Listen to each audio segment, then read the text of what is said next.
Hi everyone, how are you all doing? I hope all of you are doing great. So in this video, we will see last part, that is part number 3 of chapter 6 from class 8 new NCERT of Social Science, Exploring Society, India and Beyond. ये theme D का chapter number 6 है, the Parliamentary System, Legislature and Executive. So दो part में इस chapter को already हम complete कर चुके हैं. chapter में जो summary और exercise दी थी वो भी हमने कर ली है. इस वीडियो में हम इस chapter की summary और notes and exam based extra questions जो हैं वो practice करने वाले हैं. So I hope all of you have watched all the previous videos. If you haven't watched, please go through the links given in the description box. So here is the notes and summary. Let us just start with it. So जहाँ पर आपको important लगेगा वहाँ आप अपनी note में लिख सकते हैं और अपने शॉर्ट नोट्स तैयार कर सकते हैं. ओके, चलिए स्टार्ट करते हैं फर्स्ट टॉपिक के साथ. तो हमने पढ़ा था introduction to India's parliamentary system. India में कौन सा पार्लियामेंट्री सिस्टम है, कैसे वर्क करता है, उसके बारे में हमने पढ़ा था. So after independence India adopted a parliamentary system of government based on democratic principle. लोकतंत्र की जो सिद्धांत है उस बेसिस पे हमने पार्लियामेंट्री सिस्टम को अडॉप्ट किया आफ्टर इंडिपेंडेंस. आजादी के बाद कॉन्स्टिट्यूशन जो है give all adults the right to vote. ये जो हमारा संविधान है हम सभी एडल्ट्स को जो 18 साल या उससे ज्यादा के उनको राइट टू वोट गारंटी करता है. Ensuring governance is based on the will of people. अब लोग ही अपने रिप्रेजेंटेटिव चुन रहे हैं तो इसका मतलब जो लोगों की इच्छाएं हैं, विल यानी इच्छा, लोग जो चाहते हैं गवर्नेंस उसी बेसिस पे होना चाहिए. The parliament represent citizens and ensure that the government works with public consent, accountability and transparency. Parliament जो है वो सिटीजन को ही रिप्रेजेंट करता है वहां पर, राइट. एंड ये इंश्योर करता है कि जो गवर्नमेंट है वो वर्क करे विद पब्लिक कंसेंट. जो लोग चाहते हैं उनकी सहमति से गवर्नमेंट वर्क करे, अकाउंटेबिलिटी के साथ वर्क करे. मतलब ऐसा नहीं कि गवर्नमेंट कोई भी एक्शन ले रही है और लोगों को पता नहीं हो, नहीं, जो गवर्नमेंट है वो अकाउंटेबल होगी और सारा काम जो है ट्रांसपेरेंसी से होना चाहिए. Then second topic we learned about structure of parliament. Parliament के स्ट्रक्चर के बारे में हमने पढ़ा था. हमारा जो पार्लियामेंट है वो बाइकैमरल सिस्टम है. बाइकैमरल यानी दो हाउसेस हैं, इसके टू हाउसेस हैं. पहला है लोकसभा, जिसे लोअर हाउस या हाउस ऑफ पीपल भी कहते हैं. इसमें जो मेंबर्स हैं उन्हें डायरेक्टली इलेक्ट करते हैं बाय द पीपल, मतलब जो लोग हैं उनको डायरेक्टली इलेक्ट करते हैं. सेकेंड हाउस है राज्यसभा, जिसे अपर हाउस या काउंसिल ऑफ स्टेट्स भी कहते हैं. इसके इलेक्शंस जो होते हैं इनडायरेक्टली होते हैं बाय स्टेट लेजिस्लेचर. नाउ इसमें पार्लियामेंट में तीन चीजें आती हैं. मैंने आपको चैप्टर समझाते वक्त बहुत अच्छे से बताया था, Lok Sabha, Rajya Sabha and president. Okay, so it also includes president making complete structure. President, Lok Sabha and Rajya Sabha ये तीनों मिलकर क्या बनाते हैं, पार्लियामेंट बनाते हैं. ओके, नाउ नेक्स्ट हमने देखा था फंक्शन ऑफ पार्लियामेंट. पार्लियामेंट के क्या क्या फंक्शन है. The parliament performs 4 major roles. Parliament के 4 मेजर काम होते हैं. पहला होता है कॉन्स्टिट्यूशनल फंक्शन, मतलब electing president, vice president and amending the constitution. So constitution के हिसाब से जो फंक्शन है, जैसे पहला है कि प्रेसिडेंट का इलेक्शन करवाना, वाइस प्रेसिडेंट का इलेक्शन करवाना और कॉन्स्टिट्यूशन में कुछ चेंज करना है. अमेंड मतलब होता है टू चेंज, कुछ चेंजेस करने हैं तो वो भी काम कौन करते हैं, पार्लियामेंट करते हैं. तो ये पहला फंक्शन हो गया. दूसरा है लॉ बनाने का काम. लेजिस्लेचर भी पार्लियामेंट का ही पार्ट होता है. सो इंट्रोड्यूस करना, डिबेट करना और बिल को पास करना ताकि बिल्स क्या बन जाए, एक्ट बन जाए. हमने ये सारा प्रोसेस बहुत डिटेल में चैप्टर में समझा है कि बिल से एक्ट्स कैसे बनते हैं, राइट. थर्ड है एग्जीक्यूटिव अकाउंटेबिलिटी, मतलब एग्जीक्यूटिव जो भी, जैसे लॉ मेकिंग के प्रोसेस में जो भी लॉ बने उस लॉ को पूरा करने का काम एग्जीक्यूटिव का है. सो एग्जीक्यूटिव सही से काम कर रही है कि नहीं, इसके लिए अकाउंटेबल होती है वो. इसमें हम क्वेश्चंस पूछ सकते हैं, जो मेंबर्स हैं वो क्वेश्चंस पूछ सकते हैं, मॉनिटर कर सकते हैं गवर्नमेंट का जो भी काम है उसको, राइट. एग्जाम्पल क्वेश्चन आवर्स का हमने देखा था. Then fourth is financial control, passing the national budget. Budget जो पास होता है, जो भी स्पेंडिंग होती है उसको रेगुलेट करना, ये भी पार्लियामेंट का काम होता है. तो ये सारी चीजें जो चारों फंक्शन इंश्योर करते हैं कि फेयर गवर्नेंस हो और प्रोटेक्ट सिटीजन्स राइट, और नागरिकों के अधिकारों को कोई हानि ना पहुंचाए. Then next is fourth role है, fourth is law making process. हमने पढ़ा था, तो एक एक करके चारों फंक्शन हम देखेंगे. सो लॉ मेकिंग में क्या होता है, अ propose law is called a bill. जो लॉ, जो कानून बनाना चाहते हैं उसके लिए जो पेपर हम सबसे पहले इंट्रोड्यूस करते हैं, जो मेंबर्स इंट्रोड्यूस करते हैं पार्लियामेंट में, उसे कहा जाता है बिल. ये it undergo several steps before becoming an act. Bill जो है कानून बनने से पहले, जिसे एक्ट कहते हैं, बनने से पहले बहुत सारे स्टेप्स इसमें फॉलो होते हैं. इंक्लूडिंग पहला है पार्लियामेंट में इंट्रोड्यूस करना, फिर डिबेट्स होना, कमिटी उसको रिव्यू करती है, फिर दोनों हाउसेस में वोटिंग होती है, फिर जब दोनों हाउस में पास हो जाता है तो प्रेसिडेंट से अप्रूवल मिलता है. For example right to education act 2009 दिया हुआ है आपके चैप्टर में. ओके, नाउ नेक्स्ट है द एग्जीक्यूटिव ब्रांच, लेजिस्लेचर देख लिया क्या काम करती है, लॉ बनाती है। एग्जीक्यूटिव क्या करती है, एग्जीक्यूटिव इंप्लीमेंट्स, लॉ को पूरा करना और एनफोर्स करना, लागू करना, ये काम होता है एग्जीक्यूटिव का। जैसे president, head of states, vice president, prime minister and council of minister, ये तीनों किसका पार्ट है, यूनियन एग्जीक्यूटिव का। ऐसे स्टेट लेवल पे प्रेसिडेंट की जगह गवर्नर होते हैं, आगे दिया भी होगा समरी में, वाइस प्रेसिडेंट नहीं होते वहां, और ये प्राइम मिनिस्टर की जगह सीएम होते हैं, चीफ मिनिस्टर और council of minister. Okay, prime minister जो होते हैं वो रियल एग्जीक्यूटिव अथॉरिटी होती है, सारी जो मेन पावर होती है, अथॉरिटी होती है, प्राइम मिनिस्टर के पास होती है। यही गवर्नमेंट को लीड करते हैं with support of majority in Lok Sabha. Lok Sabha में मेजोरिटी होती है, मेजोरिटी यानी जो ज्यादा सीट है वो प्राइम मिनिस्टर जिस भी सरकार के पार्ट है, जिस भी पार्टी के पार्ट है, उसकी ही होती है। नाउ नेक्स्ट है relationship between legislature and executive. अब लेजिस्लेचर क्या काम करती है, लॉ बनाती है, एग्जीक्यूटिव इन लॉ को पूरा करती है। तो रिलेशनशिप कैसा है, although executive and legislature work together, दोनों साथ में काम करते हैं, फिर भी लेजिस्लेचर इंश्योर करती है कंट्रोल किसके ऊपर, एग्जीक्यूटिव के ऊपर, कि एग्जीक्यूटिव जो है काम ठीक से कर रहे हैं कि नहीं। कैसे करती है कंट्रोल, क्वेश्चन पूछती है गवर्नमेंट से, पॉलिसीज को एग्जामिन करती है और रिव्यू करती है बिल्स को और बजट को। ये मेंटेन करता है चेक एंड बैलेंस, कि एक दूसरे के काम को चेक करना कि कोई भी पावर का मिसयूज तो नहीं कर रहा है। Okay, so to prevent misuse of power. Then what we learned about the role of judiciary. Role judiciary का क्या रोल होता है, जुडिशरी इंश्योर करती है कि जो भी लॉ बन रहे हैं, जो भी एक्शन सरकार ले रही है, वो फॉलो हो रहे हो कॉन्स्टिट्यूशन के हिसाब से, मतलब कॉन्स्टिट्यूशन के हिसाब से काम हो रहा हो। ये प्रोटेक्ट करते हैं फंडामेंटल राइट्स को, डिस्प्यूट सेटल करते हैं and prevents any branch of government from becoming too powerful. इसमें क्या होता है, जो जुडिशरी का काम है, हमारे जो मौलिक अधिकार है, फंडामेंटल राइट है, उनको प्रोटेक्ट करना, कोई डिस्प्यूट हो रहा है उसको सेटल करना, और कोई भी ब्रांच गवर्नमेंट का, कौन कौन सी ब्रांच है गवर्नमेंट के, लेजिस्लेचर, एग्जीक्यूटिव एंड जुडिशरी, तो तीनों में से कोई भी ज्यादा पावरफुल ना हो जाए। Now next is state level government structure. Government का जो स्ट्रक्चर होता है वो स्टेट लेवल पे कैसे होता है, तो जैसे like the union government, state also have legislature, state में भी लेजिस्लेचर होते हैं। कुछ स्टेट्स में यूनिकैमरल होते हैं, मतलब एक ही हाउस होता है, जिसे विधानसभा कहते हैं, स्टेट लेजिस्लेटिव असेंबली कहते हैं इंग्लिश में, और कुछ में बाइकैमरल होते हैं, जहां पर विधानसभा यानी स्टेट लेजिस्लेटिव असेंबली और Vidhan Parishad state legislative council कहा जाता है। ओके, ये दो हाउसेस भी होते हैं। कितने स्टेट्स में दो हाउसेस हैं, ये हमने पढ़ा भी था चैप्टर में। So challenges in parliamentary function, parliament जो फंक्शन करती है उसमें क्या क्या चैलेंजेस है, क्या क्या कठिनाई आती है। सो कभी कभी ऑब्स्टेकल्स यानी रुकावटें देखने को मिलती हैं, जैसे डिसरप्शंस ड्यूरिंग डिबेट्स, कोई डिबेट हो रही है उसके दौरान कोई डिसरप्शन हो, रुकावट आए, या कम वर्किंग आवर्स, जो पॉलिटिशियन है वो सही से काम ना करें या हंगामा करें, जो वर्किंग आवर्स है वो बहुत कम हो, lack of cooperation between members एक दूसरे को कोऑपरेट ना करें। These issues affect productivity and slow down decision making process. Now next what we learned, importance of participation and democracy. Democracy में participation का क्या importance है, so the chapter encourages citizens, especially students, to stay aware, ask questions and participate in public life to strengthen democracy. हमने देखा था कि chapter में बताया गया कि आप ही आगे आने वाले वोटर्स हैं, आपको पता होना चाहिए देश में क्या चल रहा है, आपको समझ होनी चाहिए कि कौन सी पार्टी को वोट देना है, कौन हमारे देश के हित में काम कर रहा है, कौन अच्छा एक ऑप्शन हो सकता है। तो ये सारी चीजें अगर हम पार्टिसिपेट नहीं करेंगे तो डेमोक्रेसी सही से फंक्शन नहीं करेगी। तो अवेयरनेस होना बहुत जरूरी है, ये हमने चैप्टर में पढ़ा था। So with this we are done with the summary of the chapter. Now we will see extra questions. So सबसे पहले इसमें हम objective questions देखने वाले हैं।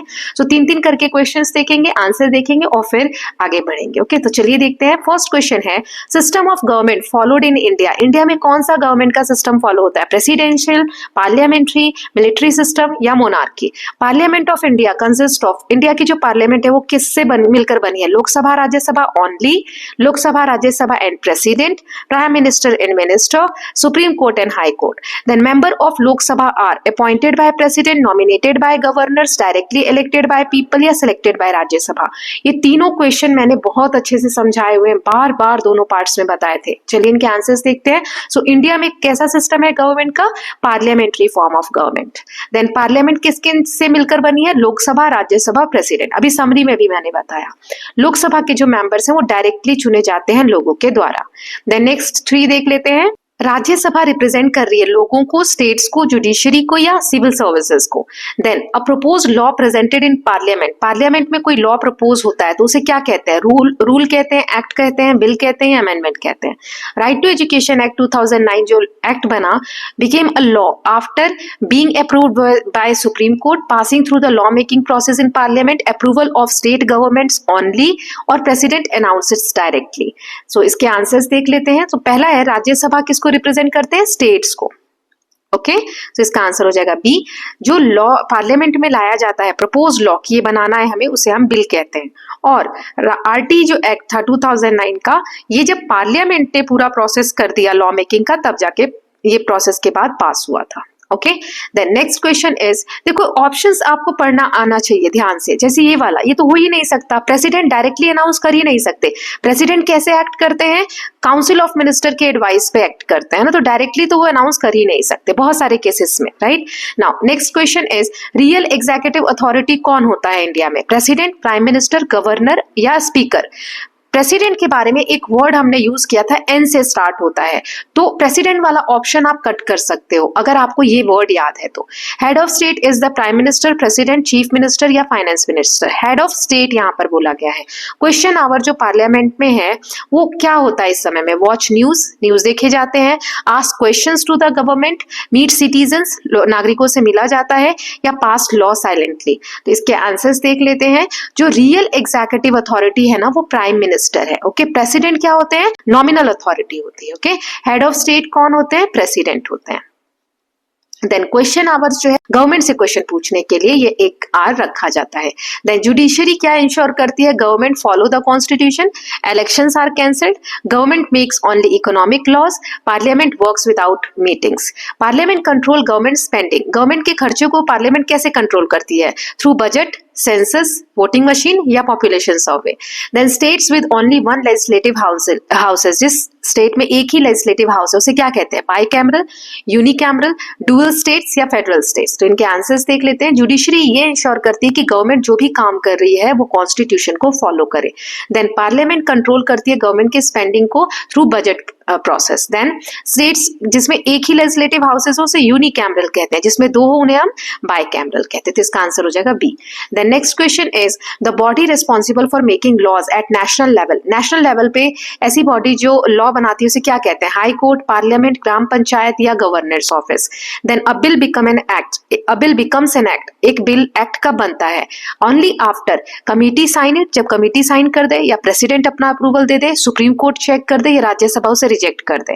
Then parliamentary democracy works best, parliamentary democracy सबसे अच्छा कब काम करती है? Only government speak, citizens remain silent, representative debate and participate, law are passed without discussion? तो इसके आंसर्स देख लेते हैं। सो जो लॉ बनाने का काम करती है उसे हम कहते हैं पार्लियामेंट, और बिल तभी एक्ट बनता है जब प्रेसिडेंट उसे अप्रूवल दे दे। पार्लियामेंट्री डेमोक्रेसी सबसे अच्छा तभी काम करती है जब रिप्रेजेंटेटिव अच्छे से डिबेट करे और इसमें पार्टिसिपेट करे। Okay, now we are done with objective, we will see the fill in the blanks. कुछ फिल इन द ब्लैंक्स है, पहले रीड करेंगे फिर उनके आंसर्स देखेंगे, ऐसे पार्ट्स में देखेंगे। Okay, yes, so India adopted a dash system of government after independence. Lok Sabha is also known as dash of the people. Then members of Rajya Sabha are dash elected. A bill becomes a law only after it is approved by dash. The parliament controls the government through discussions, questions and dash. The prime minister is the head of dash branch. The president is the dash head of the country. The judiciary protects the dash rights of citizens. The highest court of India is the dash court. Laws in India are made at dash level by parliament. चलिए इनके answers देख लेते हैं बेटा। So India ने parliamentary system adopt किया है government का। Lok Sabha is also known as house of people, यहाँ हाउस आ जाएगा, आप खुद फिल कर लीजिएगा। Okay, member of Rajya Sabha are indirectly elected. Lok Sabha के मेंबर्स डायरेक्टली इलेक्ट होते हैं और राज्यसभा के इनडायरेक्टली। बिल लॉ तभी बनता है जब वो अप्रूव हो जाए प्रेसिडेंट के द्वारा। The parliament controls government through discussions, questions and debates. Then prime minister is head of the executive branch. President is the constitutional head of the country. Then judiciary क्या प्रोटेक्ट करती है? Fundamental rights of the citizen. Highest court of India is the supreme court. Supreme court कहाँ है India में? आप बता सकते हैं कहाँ, स्टेट में है कि यूनियन टेरिटरी में, कहाँ पर है? प्लीज बताइएगा कमेंट सेक्शन में। Then laws in India are made at dash level by the parliament, national level. Okay, जो नेशनल लेवल के लॉज होते हैं वो पार्लियामेंट में बनते हैं, जो स्टेट लेवल के लॉज होते हैं वो स्टेट लेजिस्लेशन में बनते हैं। देन नेक्स्ट क्वेश्चंस देख लेते हैं। Law making process ensures debate, discussions and dash. Then constitution allows the amendment, amendment मतलब चेंज करना, of laws when necessary for dash. In a democracy government must remain dash to the people. Then legislature has the power to approve the national dash. Then Rajya Sabha ensures representation of the dash of India. Question R helps hold the dash accountable. Council of Ministers work under the leadership of dash. Bicameral legislation means having dash houses. कितने house होते हैं bicameral में? चलिए देख लेते हैं। So law making process ensure करता है कि डिबेट हो, डिस्कशन हो और वोटिंग हो। यहाँ वोटिंग आएगा। देन कॉन्स्टिट्यूशन अमेंडमेंट अलाउ करती है लॉज में when necessary for change and improvement, कभी चेंज करना हो जो कि इम्प्रूवमेंट के लिए जरूरी है तो वहां पर अलाउ करती है। डेमोक्रेसी में government must remain accountable to the people. Legislature के पास पावर है to approve national budget. Okay, then Rajya Sabha ensure representation of states of India. Question hour help करता है गवर्नमेंट को अकाउंटेबल रखने में, यहाँ गवर्नमेंट आएगा। Then council of minister works under the leadership of prime minister. Bicameral legislation means having 2 houses. Okay, so these are the fill in the blank. Now we will see some short answer questions. तो यहाँ पर questions आप देख सकते हैं 12 questions मैंने लिए हैं. Let us just see one by one. Pause करके पहले खुद से लिखने का ट्राई करिएगा, तब आगे आंसर्स मैच कर सकते हैं. तो पहला है, why did India adopt a parliamentary system of government? India ने parliamentary system of government क्यों अडॉप्ट किया? So to ensure democratic participation, accountability and representation. देखो ये वर्ड आपको याद होने चाहिए, जैसे आप रैप ये निमोनिक याद कर सकते हो. आर से आ जाएगा रिप्रेजेंटेटिव या रिप्रेजेंटेशन, ए से अकाउंटेबिलिटी, पी से पार्टिसिपेशन, टी और लगा सकते हो तो टी से हो जाएगा ट्रांसपेरेंसी. ये वर्ड्स आपको बार बार रिपीट करने होंगे इन चैप्टर्स में. ओके, सो इंडिया ने पार्लियामेंट्री सिस्टम इसलिए अडॉप्ट किया ताकि इंश्योर हो कि हमारा जो नेशन है उसमें डेमोक्रेटिक पार्टिसिपेशन हो, लोगों का पार्टिसिपेशन हो, गवर्नमेंट अकाउंटेबल हो और लोगों का रिप्रेजेंटेशन दिखे. It give citizen the power to elect leaders. इसमें नागरिकों को अधिकार है कि वो अपने लीडर्स चुन सके और गवर्नमेंट को अलाउ करते हैं to be question and monitored by parliament. Main role क्या है पार्लियामेंट का? To make laws, debate issues of public importance, जो नागरिकों के लिए इंपॉर्टेंट टॉपिक्स हैं उस इशू पे डिबेट करना, नेशनल बजट अप्रूव करना, इंश्योर करना कि गवर्नमेंट जो है वो लोगों को अकाउंटेबल हो. Then third question is, why is Lok Sabha called house of people? Lok Sabha को हाउस ऑफ पीपल क्यों कहा जाता है? क्योंकि लोकसभा के जो मेंबर होते हैं वो डायरेक्टली इलेक्ट होते हैं सिटीजन के द्वारा, जो वोटिंग प्रोसेस होता है. Its member represent the people, क्योंकि यहाँ लोगों को ही रिप्रेजेंट कर रहे हैं, make decisions on the behalf of people, which is why it is called house of people. Then why is Rajya Sabha important? Rajya Sabha क्यों इंपॉर्टेंट है? क्योंकि राज्यसभा रिप्रेजेंट करती है स्टेट्स ऑफ इंडिया, राज्यों को रिप्रेजेंट करती है और इंश्योर करती है कि स्टेट के जो भी इंटरेस्ट है, मतलब स्टेट की भलाई में जो काम है वो सारे प्रोटेक्ट हो. It also reviews bill passed by Lok Sabha. Lok Sabha क्या काम कर रही है, कौन सा बिल पास कर रही है, वो पहले राज्यसभा में भी डिस्कशन होगा, तभी जाके जो बिल है वो पास होता है. और पार्टिसिपेट करती है राज्यसभा लॉ मेकिंग के प्रोसेस में. Now, next question is, what is the role of president in law making? President का क्या रोल है लॉ मेकिंग में? मैंने बताया था जब तक कोई बिल प्रेसिडेंट साइन नहीं करेंगे तब तक वो एक्ट नहीं बनेगा. सो जब एक बार दोनों हाउसेस पास कर देते हैं बिल को तो प्रेसिडेंट के पास भेजा जाता है. अ bill becomes a law only after the president approve. जब तक प्रेसिडेंट अप्रूव नहीं करेंगे बिल नहीं बनेगा एक्ट. ओके, क्वेश्चन आवर क्या है और ये इंपॉर्टेंट क्यों है? So question hour is a time when member of parliament, जो एमपीज होते हैं ना, ask questions to the government. वो सरकार से क्वेश्चन पूछते हैं जिससे ट्रांसपेरेंसी इंक्रीज होती है, बढ़ती है और गवर्नमेंट एक्सप्लेन करते हैं अपने सभी एक्शन और डिसीजंस को. Okay, now next question is, who is real executive authority in India? Real power किसके पास होती है? तो अभी मैंने आपको बताया था प्राइम मिनिस्टर के पास. So prime minister is real executive authority. वो लीड करते हैं गवर्नमेंट को और काउंसिल ऑफ मिनिस्टर के साथ मिलकर वर्क करते हैं ताकि एडमिनिस्ट्रेशन को अच्छे से रन कर सके. Then what is the function of judiciary? Judiciary का काम क्या है? Protect fundamental rights, it settles disputes and ensure कि सभी गवर्नमेंट के जो एक्शंस हैं वो कॉन्स्टिट्यूशन के हिसाब से हों. The next question is, what is bill? Bill क्या है? सो बिल एक प्रपोज्ड लॉ है और a change in existing law, या फिर कोई बना हुआ लॉ है उसमें कुछ चेंज करना हो तो उसके लिए एक बिल होता है। ये एक्ट तब बनता है जब पार्लियामेंट पास कर दे और प्रेसिडेंट जो है अपना अप्रूवल दे दे। Then why is debate important in parliament? Parliament में डिबेट होना क्यों जरूरी है? तो डिबेट से जो भी मेंबर्स होते हैं वो उनको अलाउ किया जाता है to share different view points. हर व्यक्ति अपने अपने थॉट्स रखता है, क्वेश्चंस पूछता है, ताकि लॉ को और अच्छा बनाया जा सके बिफोर दे आर पास होने से पहले। इससे डेमोक्रेसी स्ट्रेंथन होती है, मजबूत होती है। Okay, the next question is what is meant by bicameral legislature? Bicameral legislature मतलब क्या होता है? It means law making body, ऐसी law making संस्था जिसमें दो houses हैं, such as लोक सभा and राज्य सभा in India. Then how does parliament control government spending? Government के खर्चों को parliament कैसे control करती है?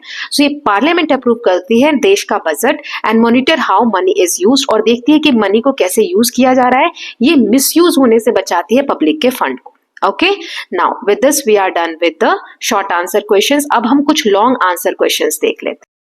सो चलिए, टोटल 6 क्वेश्चंस मैंने लिए हैं। पॉज करके लिखने का ट्राई करिएगा, एटलीस्ट पॉइंट्स तो बताइएगा कि कौन कौन से पॉइंट्स आप मेंशन करने वाले हैं। चलिए सारे क्वेश्चंस एक एक करके देखते हैं। पहला है, explain how the Indian parliament ensures that the government remain accountable to the people. Government कैसे लोगों को अकाउंटेबल रहेगी, जवाबदेह रहेगी, ये इंडियन पार्लियामेंट कैसे इंश्योर करती है, ये बताना है। सो पार्लियामेंट मॉनिटर करती है गवर्नमेंट के एक्टिविटीज को, कैसे? Through debates and discussion. So during question hour members जो है वो क्वेश्चन पूछते हैं मिनिस्टर से कि उन्होंने क्या डिसीजन लिए, कैसी पॉलिसीज बनाई है। पार्लियामेंट डिमांड कर सकती है रिपोर्ट्स, या कोई भी प्रपोजल रिजेक्ट कर सकती है, या फिर डिले भी कर सकती है बिल को अगर जरूरत पड़ी तो। Government must maintain the confidence of Lok Sabha और रिजाइन, मतलब गवर्नमेंट को अब लोकसभा में अपना कॉन्फिडेंस दिखाना होगा। कॉन्फिडेंस मतलब जो मेजॉरिटी है, जितने मेंबर्स चाहिए गवर्नमेंट बनाने के लिए लोकसभा में, उतने मेंबर्स होने चाहिए। कभी भी कॉन्फिडेंस मोशन पास हो सकता है, उसमें गवर्नमेंट को प्रूफ करना पड़ता है कि हाँ हमारे पास मेजॉरिटी है, उतने मेंबर्स हमारी पार्टी में अभी हैं। अगर नहीं होते हैं तो गवर्नमेंट को रिजाइन करना पड़ता है। These powers ensure government works honestly and in the interest of people. Now next देख लेते हैं question, describe the structure of Indian parliament and role of each of its component. Parliament के जो भी कॉम्पोनेंट्स होते हैं, जैसे राज्यसभा, लोकसभा और प्रेसिडेंट, उनके रोल और पार्लियामेंट का स्ट्रक्चर बताना है। सो पार्लियामेंट के 3 पार्ट्स होते हैं, president, Lok Sabha and Rajya Sabha. Lok Sabha represent करते हैं पीपल को, डायरेक्टली इलेक्ट होते हैं ये। राज्यसभा रिप्रेजेंट करते हैं स्टेट्स को, और ये स्टेट के इंटरेस्ट में काम करते हैं, और ये इनडायरेक्टली इलेक्ट होते हैं। प्रेसिडेंट अप्रूव करते हैं बिल को, जो इंपॉर्टेंट पोजीशन है ऑफिशियल्स हैं उनको अपॉइंट करते हैं, और नेशन को रिप्रेजेंट करते हैं। Together these Lok Sabha, Rajya Sabha and president ये लॉज बनाते हैं, गवर्नमेंट को क्वेश्चन करते हैं, और नेशनल बजट पास करते हैं। The next question is, explain the law making process in India with suitable example. Law making process कैसा है इंडिया में वो बताना है, कैसे वर्क करता है, और एग्जाम्पल देना है। So a proposal for a new law is introduced as a bill, then ये डिस्कशन होता है, डिबेट होता है, वोटिंग होती है बोथ हाउसेज ऑफ पार्लियामेंट में। फिर after passing by both houses the bill is sent to the president for approval. Once signed by the president it becomes an act. Example है RTE, right to education act of 2009 became law after this process. The next question is, fourth, describe the role of executive in India. Executive का क्या role है India में, and ये legislature के साथ मिलकर काम कैसे करते हैं। सो एग्जीक्यूटिव जो होते हैं ये लॉज को इंप्लीमेंट करते हैं, गवर्नमेंट को चलाते हैं, जैसे president, prime minister, council of minister, ये यूनियन एग्जीक्यूटिव के पार्ट है। प्राइम मिनिस्टर डिसीजन को लीड करते हैं, डिसीजन मेकिंग प्रोसेस को और एडमिनिस्ट्रेशन को रन करते हैं। एग्जीक्यूटिव जो होते हैं अकाउंटेबल होते हैं लेजिस्लेचर को, और उन्हें आंसर करना पड़ता है हर क्वेश्चन जो सेशन के दौरान पूछे जाते हैं। एग्जीक्यूटिव बिल्स प्रिपेयर करते हैं, पॉलिसीज बनाते हैं, पार्लियामेंट की डिबेट्स में पार्ट लेते हैं और उन्हें अप्रूव करते हैं। Then next question is, explain the importance of judiciary in a parliamentary democracy. Judiciary का क्या रोल है हमारे पार्लियामेंट्री सिस्टम ऑफ डेमोक्रेसी में। सो जुडिशरी फंडामेंटल राइट्स जो होते हैं नागरिक के उनको प्रोटेक्ट करती है और जस्टिस इंश्योर करती है। वो चेक करती है कि जो लॉ और एक्शन है गवर्नमेंट द्वारा बनाए हुए या लिए हुए एक्शन वो कॉन्स्टिट्यूशन को फॉलो कर रहे हैं कि नहीं। ये डिस्प्यूट सेटल करती है नागरिकों के बीच में। अगर दो नागरिकों की लड़ाई हो गई है या कोई डिस्प्यूट है, कोई कलेश है, तो उनको सॉल्व करती है दो स्टेट्स यानी दो राज्यों के बीच में या गवर्नमेंट के बीच में। तो उस सारे डिस्प्यूट को जुडिशरी सॉल्व करती है। है। Judiciary keeps all branches of government within legal limits preventing misuse of power. Then last question is why is participation and debate important in democratic parliament, give examples. Debate allows different opinions and help improve laws. Debate से अच्छे laws बनते हैं, opinions different पता चलते हैं, members question करते हैं government को, सजेस्ट करते हैं चेंजेस और रिप्रेजेंट करते हैं पब्लिक के कंसर्न को। Without discussion law may become unfair और इनकम्प्लीट। एग्जाम्पल है bills like right to education act improved after parliamentary debates. Discussion से स्ट्रेंथन होती है डेमोक्रेसी और इंश्योर होता है कि डिसीजन जो है वो लोगों की भलाई को रिफ्लेक्ट कर रहा हो, ऐसा नहीं कि रैंडम कुछ भी बिल पास कर दिया। Okay, so with this students we are done with this chapter number 6 पूरी तरीके से हमने कंप्लीट कर लिया है। ये लास्ट पार्ट था इसका, part 3। So I hope all of you are watching all the videos जो भी मैं अपलोड कर रही हूँ। यहाँ आप कंटेंट शीट देख सकते हैं, इसमें हमने थीम ए का चैप्टर 1 पूरा कर लिया है, थीम बी का 2, 3 चैप्टर हो गया, 4th रह गया है, ये मैं अब अपलोड करूंगी। थीम डी में चैप्टर 5 और चैप्टर 6 कंप्लीट हो गया है। थीम ई इकोनॉमिक लाइफ अराउंड अस का chapter 7 now I will upload. Okay, so I hope all of you are loving these videos. If you are doing so, please like and share it, and don't forget to subscribe the channel for more such videos. Thank you so much.